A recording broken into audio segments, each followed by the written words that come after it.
Hey there, this is Clay, and today I want to talk about the idea about taking turns, and whether or not it's your turn to contact your ex, or whether or not it's their turn to contact you, or how that really works. Because a lot of people will try and do this. They'll like keep score about like, oh yeah, I contacted you the last 3 times and you didn't respond, so if we're going to do anything, you have to contact me. And they're not like actually saying this. They're just kind of like thinking this in their mind and keeping score.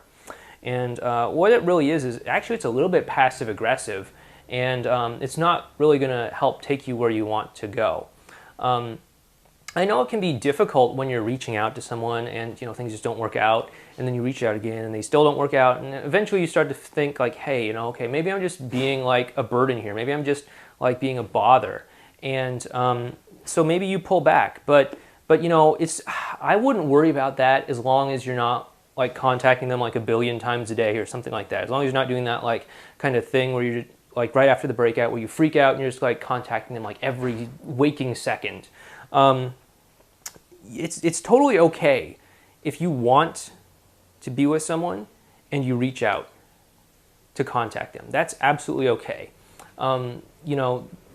A lot of guys will know this as basically just like being a guy, right? Just basically going out and asking someone out.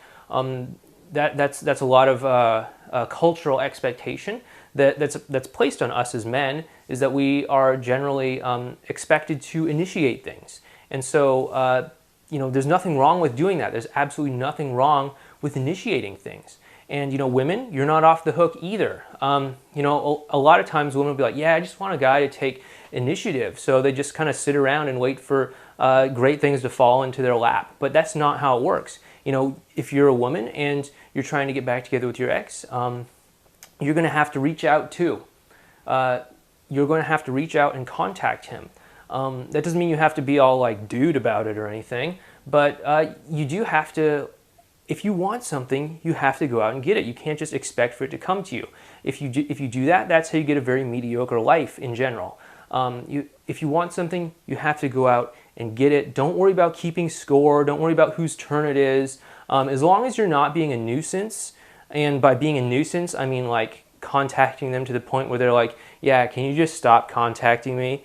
Then you're going to be okay.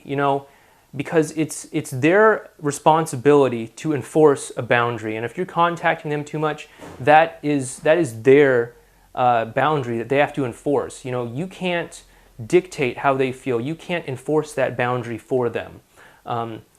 It's up to them to decide whether or not you're contacting them too much, and to let you know about that.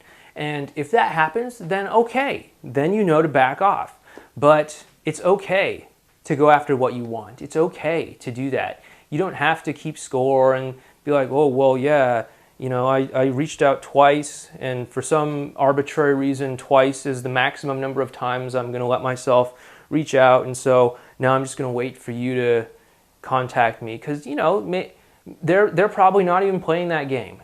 They're probably not keeping score. They're not like, oh, yeah, well, it was twice, so it really is on me to do the next. They're probably not even thinking that. They're probably not even thinking like, man, like I had to work late that one time, and then like I didn't even notice my phone ring, and like now I'm busy with this other thing, and if you want something, you just have to do it. If you want something, you just have to do it and not worry about these like petty little score-keeping kind of passive-aggressive things.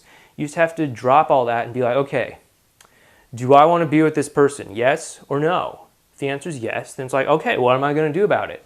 I'm going to reach out and contact them, assuming you've gone through the period of active no contact first. I wouldn't advise doing this if you haven't done that yet.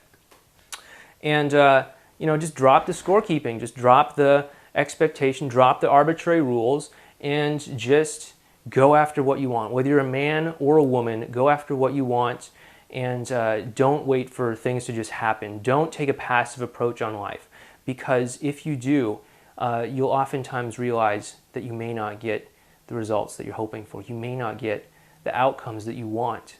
And in order to really shape the path that your life takes, in order to shape the direction that your life is going in, you have to take action. You have to do things. You can't just leave it up to chance. You can't just leave it up to fate. You can't just, take the, if it's meant to be route. Because as I've mentioned in a previous video, that's not going to take you where you want to go. So as long as you're not pestering someone, as long as you're not being a nuisance about it, as long as you're making sure it feels good to them, again, another topic we talked about in a previous video, then just go after what you want and leave it up to them to enforce a boundary. Leave it up to them to tell you, hey, you're contacting me too much, because that's on them. You can't decide that for them. I hope this helps you, and I hope this gives you permission to go after what you want in life and in love. If you'd like to learn more about how to get back together with the person that you want, head over to relationshipinnergame.com and sign up so that we can send you more advice and more help to help you on your journey. Thanks.